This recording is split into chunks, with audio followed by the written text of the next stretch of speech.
Hello everyone, मैं Pankaj sir स्वागत करता हूं आप सबों का अपने यूट्यूब चैनल पे। तो दोस्तों, आज आरबीआई असिस्टेंट की एग्ज़ाम हुई है। अच्छा, इन्होंने अभी एग्ज़ाम दिया है आरबीआई असिस्टेंट का। और तो समीक्षा, टोटल अटेम्प्ट कितना हुआ आपका? जानना चाहूँगा कि आपने कितने सेक्शन में कितना अटेम्प्ट किया है। तो ये सब चीज़ें जो स्टूडेंट जो अभी देख रहे हैं या जिनका कल एग्ज़ाम होने वाला है, तो इससे उनको काफ़ी हेल्प मिलेंगी। कमेंट सेक्शन में आप कमेंट कर सकते हैं अपने अटेम्प्ट्स के बारे में कि आपने कितना अटेम्प्ट किया था। तो चलिए, सबसे पहले तो आप इधर आ जाइए ताकि मैं लिख सकूं यहाँ पे। और आप घबराओ मत, मुझे ऐसा लग रहा है आप घबरा रहे हैं, तो बिल्कुल भी घबराने की ज़रूरत नहीं है ना। मैं जो पूछ रहा हूँ बस वो बताइए, ताकि बाकी जो स्टूडेंट हैं उनको भी इसके बारे में समझ में आए। तो ये जो आप आरबीआई का एग्ज़ाम दे रहे हो, ये आपका कौन सा एग्ज़ाम है? मीन्स इसके पहले भी आपने बहुत सारे एग्ज़ाम दिए हैं। हाँ। आपका एलआईसी एडीओ में सिलेक्शन भी हो चुका था, लेकिन इंटरव्यू में किसी कारण से आपका रह गया है ना। ऑलराइट, तो सबसे पहले तो मैं जितने भी स्टूडेंट हैं जो लोग प्रिपरेशन कर रहे हैं उनको इसके बारे में पता ही होगा कि आरबीआई असिस्टेंट के एग्जाम में जो पेपर होते हैं, 3 पेपर्स होते हैं यहाँ पे। सबसे पहले एक तो होता है आपका क्वांट सेक्शन, है ना।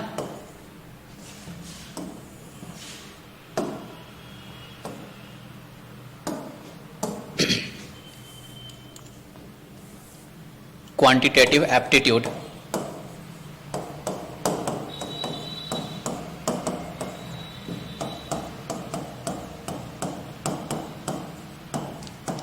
Quantitative aptitude. दूसरा होता है रीजनिंग सेक्शन, रीजनिंग। और तीसरा होता है इंग्लिश। तो जो स्टूडेंट पहली बार भी देख रहे हैं, जिनको इसके बारे में आइडिया नहीं है, मैं उनको भी बता दूं कि सबसे पहले क्वांट से टोटल क्वेश्चन, चलो आप ही बता दीजिए, मैं तो बताता ही हूँ। समीक्षा, आप बताइए क्वांट से कितने क्वेश्चन रहते हैं टोटल? 35। टोटल क्वांट से क्वेश्चन होते हैं 35 क्वेश्चन होते हैं 35 मार्क्स के लिए, राइट? हाँ जी। रीजनिंग 35। रीजनिंग से 35 क्वेश्चंस होते हैं। और इंग्लिश 30। इंग्लिश से 30 क्वेश्चंस होते हैं। तो ये आपके आरबीआई असिस्टेंट के प्रीलिम्स एग्जाम में ये क्वेश्चन का एग्जाम का पैटर्न होता है। क्वांट से 35 क्वेश्चन होते हैं, रीजनिंग से 35 क्वेश्चन होते हैं एंड इंग्लिश से 30 क्वेश्चंस होते हैं। अभी दोस्तों, मैं आज जो इन्होंने जो अटेम्प्ट किया है, क्योंकि इनका अटेम्प्ट अगर 90 किया है तो 90 एक गुड अटेम्प्ट की कैटेगरी में हम रखेंगे, ठीक है। तो इनसे हम बात करेंगे कि अभी कैसे कैसे इन्होंने कौन से सेक्शन में कितना अटेम्प्ट किया है, ताकि आपको भी एक आइडिया मिल पाए। हालांकि मुझे लगता है बाकी स्टूडेंट ने कहीं ना कहीं एग्जाम एनालिसिस देखा ही होगा। तो चलिए, तो सबसे पहले मैं शुरू करता हूं क्वांट से ही। क्वांट की बात कर लेते हैं।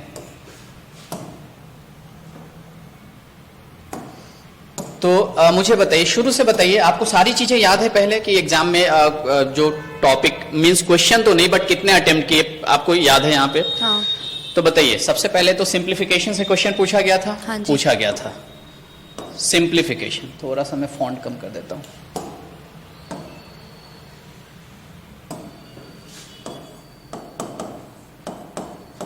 सिंप्लीफिकेशन, सिंप्लीफिकेशन से कितने क्वेश्चंस पूछे गए थे? Around 14 to 15। अराउंड कौन से शिफ्ट में था आपका? Third shift, first day. Third shift में था ना, first day third shift. Okay, तो इससे क्वेश्चन पूछे गए थे 14-15। 14 से 15 क्वेश्चंस पूछे गए थे। 14 से 15 क्वेश्चन यहाँ से पूछे गए थे, ठीक है। ओके, अगर मैं बात कर लूँ यहाँ पे सिंप्लीफिकेशन के बाद, क्वाड्रेटिक इनइक्वालिटी नहीं था। क्वाड्रेटिक इनइक्वालिटी, तो क्वाड्रेटिक इनइक्वालिटी आपके शिफ्ट में नहीं पूछा गया था, है ना? नहीं। क्वाड्रेटिक इनइक्वालिटी के क्वेश्चन इनके शिफ्ट में नहीं थे। थर्ड शिफ्ट की बात कर रहा हूं दोस्तों, फर्स्ट डे थर्ड शिफ्ट की बात कर रहा हूं, उसमें क्वाड्रेटिक इनइक्वालिटी से क्वेश्चन नहीं पूछे गए थे। देन अगर हम यहां पे बात कर ले number series, number series, number series से कितने क्वेश्चन पूछे गए थे? मिसिंग नंबर से 5 थे। तो नंबर सीरीज में मिसिंग नंबर पूछा गया था। तो दोस्तों, नंबर सीरीज में जो क्वेश्चन पूछे गए थे ये था आपका मिसिंग नंबर से, और इससे क्वेश्चन पूछे गए थे 5 क्वेश्चन। कैसा लेवल कैसा था इसका? इधर देख करके बात कीजिए।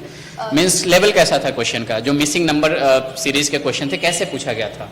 सर 4 क्वेश्चन जो थे वो काफी इजी थे। एक माइक ऊपर ले लीजिए। 4 क्वेश्चन जो थे वो काफी इजी थे, और एक ही क्वेश्चन का लॉजिक मुझे तो नहीं मिला, तो थोड़ा ट्रिकी था वो। एक क्वेश्चन ट्रिकी था। हाँ जी। मींस उसका लॉजिक आपने नहीं समझा। ओके, तो मींस 4 क्वेश्चन यहाँ पे 5 क्वेश्चन पूछा गया था, जिसमें से 4 क्वेश्चन थे, उसका लॉजिक कुछ याद है? जो 4 क्वेश्चंस पूछे गए थे, क्या था उसमें? एक का प्राइम नंबर्स थे 79, 73। डिफरेंस निकालना था। हाँ, प्राइम डिफरेंस नंबर्स निकालने के बाद वो प्राइम आ रहा था। प्राइम आ रहे थे। प्राइम कैसा मींस शुरू से छोटे छोटे नंबर प्राइम थे या लगभग 2 डिजिट में प्राइम था? 2 डिजिट में। 2 डिजिट। 79, 73, 83 में माइनस करके फिर जो करेक्ट आंसर है वो आ रहा था। ओके, ठीक है, तो ये प्राइम डिफरेंस। दूसरा था आई थिंक स्क्वायर्स के डिफरेंस आ रहे थे दोनों। स्क्वायर का डिफरेंस मींस डिफरेंस निकालने पे जो आ रहा था वो स्क्वायर आ रहा था। हाँ ओके। और एक सीरीज था जिसमें फर्स्ट जो एलिमेंट था वो 4.5 था, बाद में ब्लैंक था, और उसके बाद में 90 दिया था, और उसके बाद में 540 दिया था। सो जो फर्स्ट मल्टीप्लिकेशन था वो 4 का था, तो 18 आता, और 18 इंटू 5 फिर 90 आता, और फिर 19 इंटू 6 540 आता। ओके। तो ये ऐसे था एक। Okay okay. और नेक्स्ट 4 किया था ना आपने, याद है कि नहीं? चौथा नहीं याद आ रहा है। ओके, ठीक है, चलो। मतलब 5 क्वेश्चन में एक आपने सॉल्व नहीं किया था, बाकी 4 कर लिया था आपने। हाँ जी। ऑलराइट। और सिंप्लीफिकेशन कैसा था? सिंप्लीफिकेशन के क्वेश्चन? सिंप्लीफिकेशन वाज इजी, मतलब रूट्स वाले थे, शायद मल्टीप्लाई वाले भी थे, कम छोटा छोटा था, और रूट्स वाले में भी 16 के स्क्वायर ज्यादा पूछे थे, 16, 11, 12 ये सारे स्क्वायर्स पूछे थे, और 4 डिजिट में प्लस और माइनस था। अगर ज्यादा ही कुछ बड़ा किया था तो 4 डिजिट किया था। अदरवाइज काफी इजी थे, मतलब ऐसे नहीं है हवा में हो जाएंगे, बट पेन पे लोगे तो 10-10, 12-12 सेकंड्स में हो जाते थे। एक क्वेश्चन 10-12 सेकंड में कर ले रहे थे। बहुत इजी रहेगा तो 12 सेकंड्स, और थोड़ा सा ट्रिकी दिया तो 20 सेकंड्स। लेकिन ट्रिकी थे क्या एग्जाम में क्वेश्चन? एक हाथ ट्रिकी था, एक हाथ, जिसमें डिवाइड थोड़ा बड़ा नंबर आ गया था तो वो ट्रिकी था बस। अदरवाइज मतलब सिंप्लीफिकेशन आराम से किया जा सकता था। हाँ। ठीक है, चलिए, तो simplification, quadratic number series, then हम अब उसके बाद आता है आपका डेटा इंटरप्रिटेशन। अगर हम यहाँ पे डीआई की बात कर लें,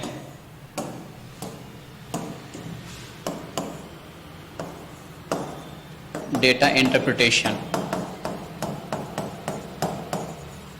तो यहां से कितने क्वेश्चंस थे? 5 क्वेश्चंस। 5 ही क्वेश्चन पूछे गए थे? ओनली 5? 1 डी है, 5 क्वेश्चंस। 5 क्वेश्चन, एक डीआई का सेट था जिससे 5 क्वेश्चन पूछे गए थे। ओके। और ये डीआई कौन सा था? टेबुलर था, line graph, bar graph, pie chart? Tabular D है। टेबुलर डीआई था आपका, टेबल फॉर्मेट में जो डीआई रहता है वो था। एंड कुछ याद है डीआई किस तरह का था? यहाँ पे इधर PQRST माइक सामने रखिए। हाँ। PQRST दिया था, और एनजीओस के बारे में बात हो रही थी, और 3 डिजिट्स में नंबर दिए थे कि इतने इतने एनजीओस है समथिंग। PQRST के पहले PQRST ये क्या था? ये यहाँ पे ऐसे नाम दिए थे। आपको कुछ याद है क्या? मतलब यहाँ पे कर सकते हैं, ये लीजिए। लाइक समथिंग ऐसे था कि अगर ऐसे दिया है तो इधर P था, इधर Q R S ऐसे था।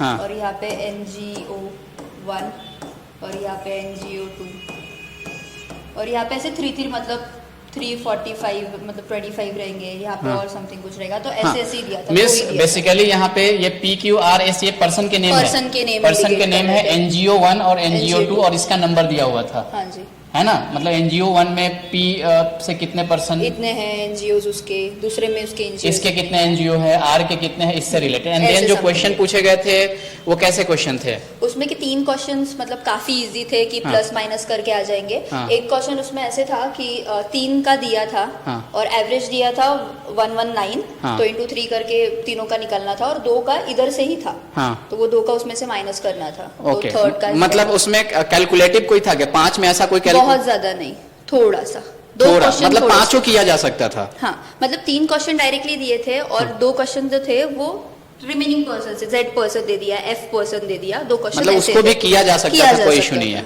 ओके, मतलब काफी आसान था, सारे क्वेश्चन डीआई के भी कर सकते थे आप। ठीक है, तो डीआई केसलेट का कोई क्वेश्चन नहीं था? नो।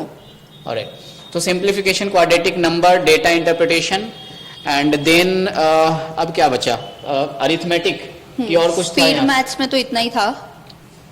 उसके बाद आ जाता है आपका अरिथमेटिक। तो जैसा अभी आपने बताया, इसके बेसिस पे अगर हम यहाँ पे ऐड करके देखें तो 15, 520 प्लस 525, दैट मीन्स 10 क्वेश्चंस जो बचे होंगे वो आपके अरिथमेटिक से पूछे गए थे। yes. है ना? तो अरिथमेटिक से जो क्वेश्चन पूछे गए थे उसमें कुछ याद है कौन कौन से टॉपिक से क्वेश्चन आया यहाँ पे? हाँ, अरिथमेटिक में मेरे तो 2 ही हुए थे, पार्टनरशिप का हुआ था और एजेस का हुआ था। उसके अलावा पाइप्स का आया था, देख के बात कीजिए। हाँ, पाइप्स का आया था, और बोट्स का आया था, और नहीं याद आ रहा। फिर से बताएंगे। एक आपका पाइप्स एंड सिस्टर्न के क्वेश्चंस थे। Yes, pipes and cisterns, then boat boats and stream, boats and stream, हाँ, partnership, partnership, ages, ages, compound interest था एक, अच्छा सीआई भी था, सीआई था। एसआई सीआई मिक्स था या ओनली कंपाउंड इंटरेस्ट? मैंने किया नहीं था बट मतलब ऐसा सीआई दिखा, पढ़ा था मैंने, अच्छा तो कंपाउंड मीन्स इंटरेस्ट का उस पढ़ा टॉपिक से भी थे, कंपाउंड इंटरेस्ट के भी क्वेश्चन थे, ठीक है, और इसके अलावा पढ़ा नहीं, ध्यान नहीं है, था। नहीं, ठीक है। तो बेसिकली जो 10 क्वेश्चन थे उसमें से जितना इनको याद है उसमें compound interest, pipes and system, boats and stream, partnership and ages के ये सारे क्वेश्चंस पूछे गए थे, और इसके अलावा भी बाकी टॉपिक के क्वेश्चंस यहाँ पे। मेंसुरेशन का भी क्वेश्चन किसी स्टूडेंट ने बताया था, सर्कल वाला था, सर्कल का था। मेंसुरेशन का भी क्वेश्चन था यहाँ पे, मेंसुरेशन में सर्कल से रिलेटेड कोई क्वेश्चन था, है ना, ठीक है। तो आपका अटेम्प्ट कितना रहा यहाँ पे? मैथ्स में तो 26 ही हुआ। आपका 26 अटेम्प्ट किया आपने यहाँ पे, 26, और ठीक है। तो दोस्तों मुझे लगता है कि बाकी स्टूडेंट जो भी जिनकी कल एग्जाम होने वाली है उनको समझ में आया होगा कि कौन कौन से टॉपिक पे फोकस करना चाहता है। मैं यहाँ पे एक चीज और ऐड करना चाहूंगा कि क्वाड्रेटिक इनइक्वालिटी किसी शिफ्ट में पूछा भी जा रहा है, किसी में नहीं भी पूछा जा रहा है। तो अगर आपका कल एग्जाम है तो क्वाड्रेटिक इनइक्वालिटी भी डेफिनेटली आप उसको भी प्रैक्टिस करके जाइएगा, और कर ही रहे होंगे आप। बाकी सिंप्लीफिकेशन, नंबर सीरीज में भी मिसिंग या रॉन्ग नंबर इस शिफ्ट में मिसिंग आया था, तो आप ये सब चीजें देख लीजिएगा। किसी शिफ्ट में डीआई से केसलेट भी पूछा गया था, डीआई के 2 सेट भी पूछे गए थे, तो ये चीज भी आपको ध्यान में रखना है। ये जस्ट मैं एक ओवरव्यू आपके लिए बना रहा हूं, आपको एकदम इसी को फिक्स पैटर्न लेकर के नहीं चलना है कि यही कल के शिफ्ट में आएगा, बट हाँ थर्ड शिफ्ट में क्या पूछा गया था वो एक जनरल आइडिया के लिए मैं ये चीजें बता रहा हूं। चलिए, तो उसके बाद हम बात कर लेते हैं यहाँ पे। ये तो हमने क्वांट सेक्शन का देख लिया, अभी हम बात करते हैं रीजनिंग सेक्शन। रीजनिंग सेक्शन में क्या क्या चीजें पूछा गया था, तो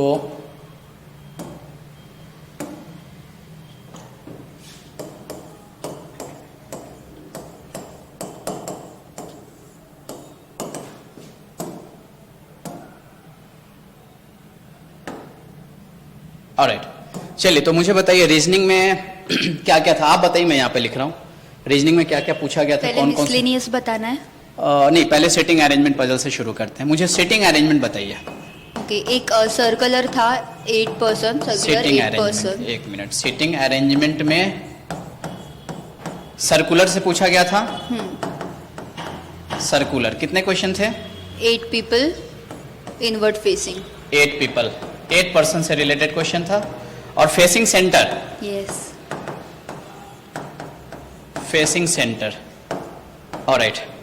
दूसरा सेटिंग अरेंजमेंट से रिलेटेड प्रोडक्ट्स बाय कर रहे थे तो 7% बाय कर रहे थे, ये तो सर्कुलर में ही था। नहीं, हॉरिजॉन्टल ऐसे लाइन सिटिंग अरेंजमेंट में यही था एक, सर्कुलर में एक बाकी ही था। पजल थे, तो सिटिंग अरेंजमेंट एक पूछा गया था। हाँ जी। कितने क्वेश्चन थे यहाँ पे?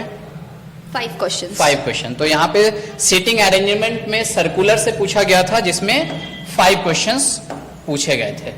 नाउ उसके बाद अब पजल के ऊपर आते हैं। तो पजल में बताइए कितने पजल्स थे? इसमें एक 7% का था, प्रोडक्ट्स बाय कर रहे थे वन आफ्टर अनदर। हाँ, अच्छा, 7% एंड कोई प्रोडक्ट बाई कर रहे थे, प्रोडक्ट से रिलेटेड था। और ये प्रोडक्ट डे वाइज था कि कैसे, मतलब डे वाइज नहीं था, वन आफ्टर अनदर ऐसे एक के बाद मीन्स किसी ने आज किसी ने प्रोडक्ट बाई किया, अगले दिन उसने किया, ऐसा नहीं था। नहीं, मतलब एक अभी परचेज किया, उसके बाद कोई दूसरा, फिर कोई तीसरा, इस तरह से डेज नहीं दिया हुआ था। नहीं।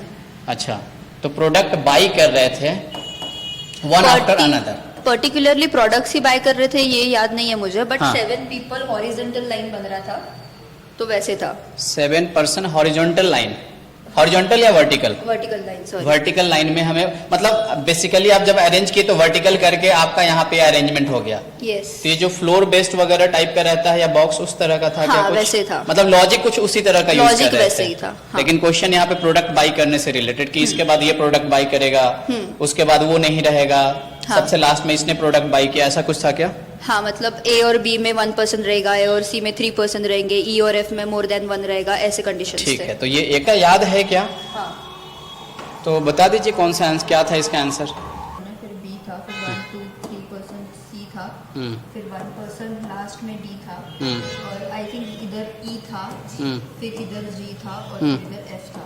अच्छा। 1 2 3 4 5 6 7। ठीक है, तो ये जस्ट एक आइडिया के लिए इन्होंने बताया, इस तरीके से उसका अरेंजमेंट हो रहा था। यही क्वेश्चन तो आएंगे नहीं कल आपके एग्जाम में, बट आप यहाँ पे देख सकते हैं कि कुछ इस तरह से इन्होंने इनको सॉल्व किया, मीन्स आपका सॉल्व हो गया था। हाँ। कितना टाइम लगा था इसमें पजल में?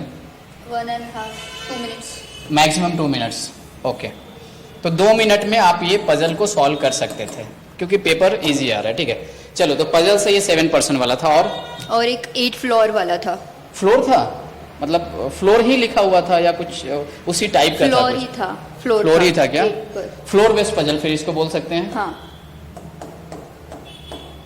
8 फ्लोर थे। फ्लोर बेस्ड पजल था, जहां पे 8 फ्लोर की बात हो रही थी। A to H दिया था अल्फाबेट। 8 फ्लोर थे, A to H, और इसके बेसिस पे फिर लॉजिक वगैरह दिए गए थे। कितने क्वेश्चंस थे यहाँ पे? 5 क्वेश्चंस पूछे गए थे, है ना? ओके,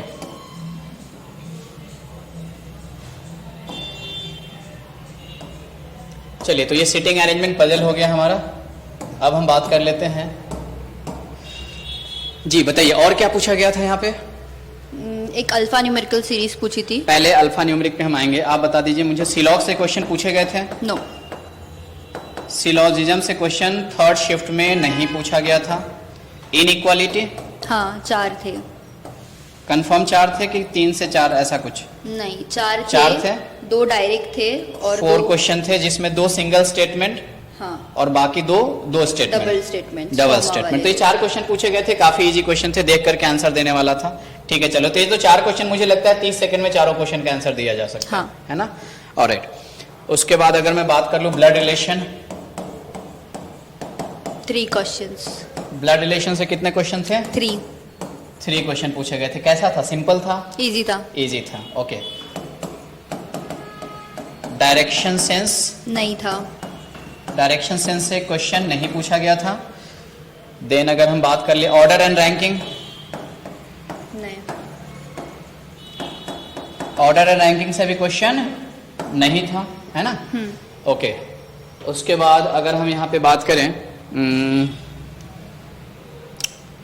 अब बताइए जो मेन टॉपिक है जिससे और क्वेश्चन रहते हैं, कुछ और था? Alpha numeric alpha numeric series.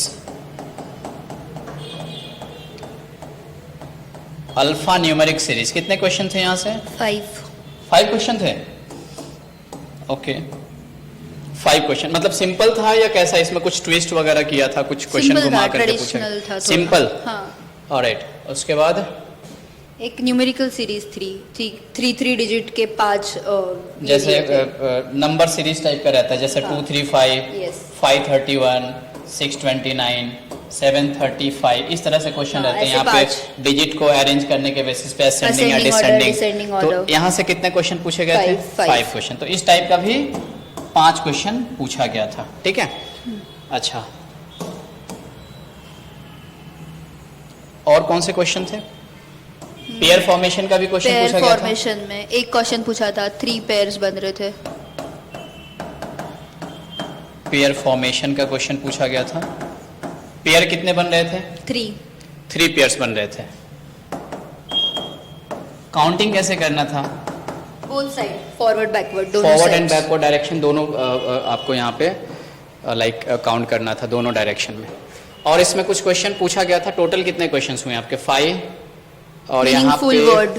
अच्छा, मीनिंगफुल वर्ड, वर्ड वाले क्वेश्चन थे, ये पूछे गए थे। एक ही। How many meaningful word can be form from the letter of the given word? कितने लेटर्स दिए गए थे? 4। मीनिंगफुल वर्ड 4 लेटर्स थे, मतलब एक क्वेश्चन था 1 मार्क के लिए। तो क्या था, कुछ याद है कौन सा मीनिंग बन रहा था? CAOU, कोई वर्ड तो नहीं बन रहा था इससे। CAOU कंफर्म यही था? तो CAOU, इससे कोई बन नहीं रहा था क्या? बन तो नहीं रहा है। COE, ठीक है, आप देख लीजिएगा, इससे अगर बन रहा हो तो बन नहीं रहा है तो ठीक है। तो हमारा उसमें ऐसा कोई ऑप्शन था जिसमें एक भी नहीं हुआ, ऐसा ऑप्शन दिया हुआ था? एक भी नहीं हुआ। नो तो सच why word is answer formed, ऐसा yes? कुछ था? हाँ, नो सच। ठीक है, ऑलराइट। तो दोस्तों टोटल कितने क्वेश्चन हो गए यहाँ से? ये हो गया आपका, ये जो 7 पर्सन्स वाला बताया, यहाँ से भी 5 क्वेश्चन थे ना?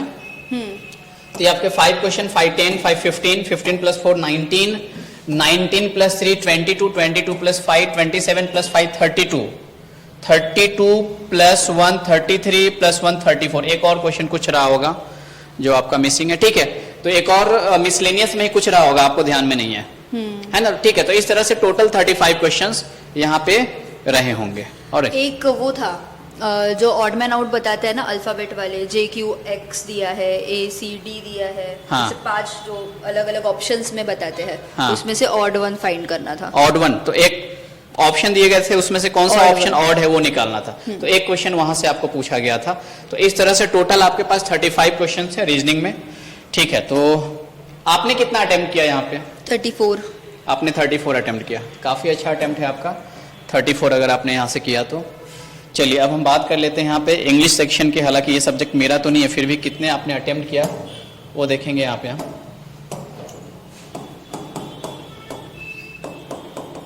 इंग्लिश लैंग्वेज टोटल क्वेश्चन पूछे जाते हैं 30 यहाँ से, राइट। चलिए तो आप मुझे बताइए फटाफट यहाँ पे कि कौन कौन से टॉपिक से कितने क्वेश्चन पूछे गए थे। हाँ, RC से अराउंड 9-10 क्वेश्चन। सबसे पहले तो अगर हम यहाँ पे बात कर ले रीडिंग कॉम्प्रिहेंशन,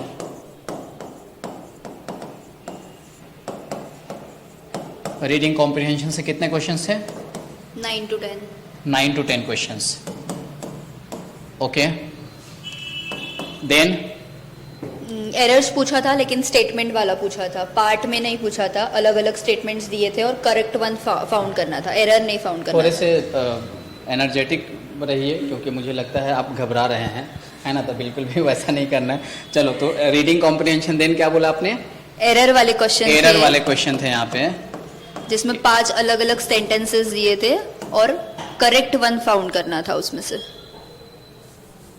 5 अलग अलग सेंटेंस दिया हुआ था, डिफरेंट सेंटेंस, उस सेंटेंस में ही एरर थे। सारे, कभी कभी ऐसे हो रहा था कि सारे सेंटेंस में एरर थे, कभी कभी कोई एक सेंटेंस ऐसा था जिसमें बिल्कुल भी एरर नहीं था, तो वो करेक्ट वन था, तो करेक्ट वन स्पॉट करना था, करेक्ट वन बताना था, करेक्ट मतलब वन पिक करना था। ओके, तो एरर में हमें रॉन्ग नहीं पिक करना था नहीं। कि किसमें रॉन्ग है वो नहीं पिक करना था, करेक्ट स्टेटमेंट पिक करना था। कौन सा स्टेटमेंट है वो पिक करना था। तो ऐसे कितने क्वेश्चंस थे? 5 क्वेश्चंस थे, ठीक है। उसके बाद बताइए क्या था? फिलिंग द ब्लैंक्स थे 5। Fill in the blanks, single filler.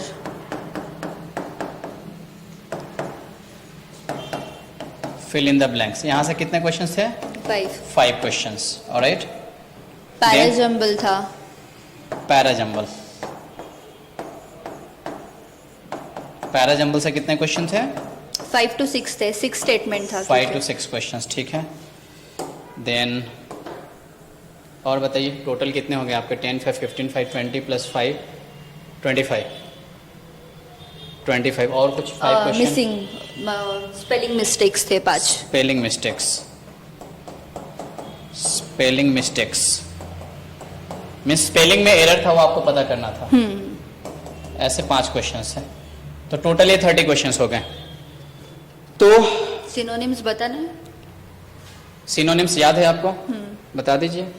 एक लैब था, आप टच मत कीजिएगा, केवल मार्कर वहाँ पे यूज कीजिए। हाँ, एक लैब था, हाँ, बट ये लैब जो रिले में होता इधर है, इधर, हाँ, जो रिले में लैब होता है ना राउंड वाला, वो लैब था।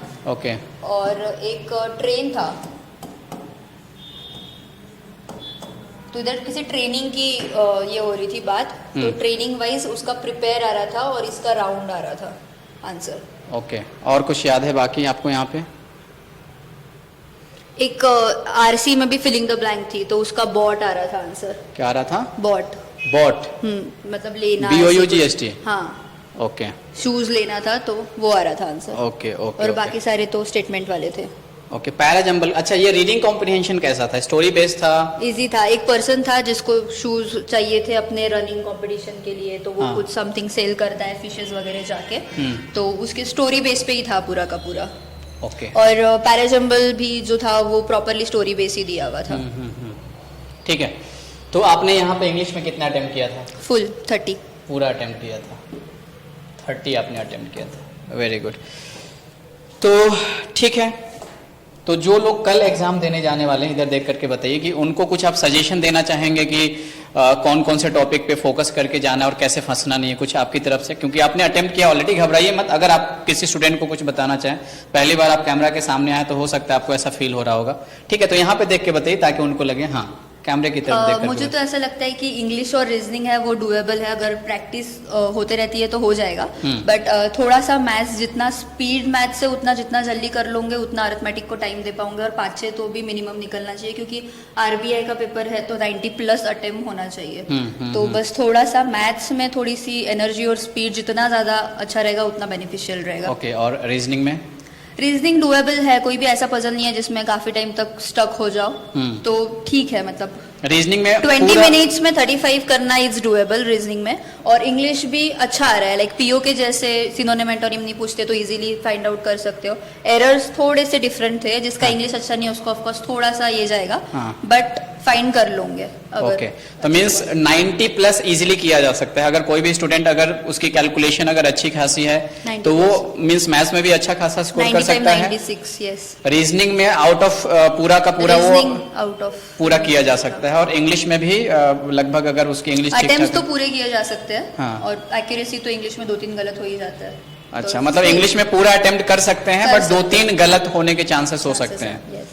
ओके, ठीक है। तो दोस्तों ये था हमारा एग्जाम एनालिसिस, आज की जो एग्जाम हुई थी थर्ड शिफ्ट में। तो ये थी समीक्षा चंदन, इन्होंने काफी अच्छे से एक्सप्लेन किया। तो चलिए कल के एग्जाम में आप अच्छे से करिए और अपना फीडबैक दीजिए।